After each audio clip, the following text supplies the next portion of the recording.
Ui, siêu nu siêu tay canh luôn anh em. Cái cụ cao tầm khoảng 2m7 anh em. Tay này anh em nu gai từ gốc đến ngọn luôn. Tay canh thiên nhiên ban tặng luôn anh em.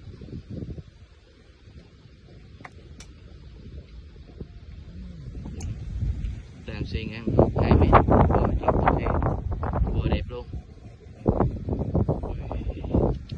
Như bức tranh anh em gọi lọc sơ ra theo ý anh em một phát nữa anh em.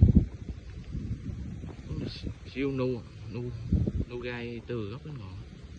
Đây con này không bới bọng, nói chung là bị lỗi nhẹ. Siêu nu bao bì quá cứng cáp, cành tương đối hai mặt anh em.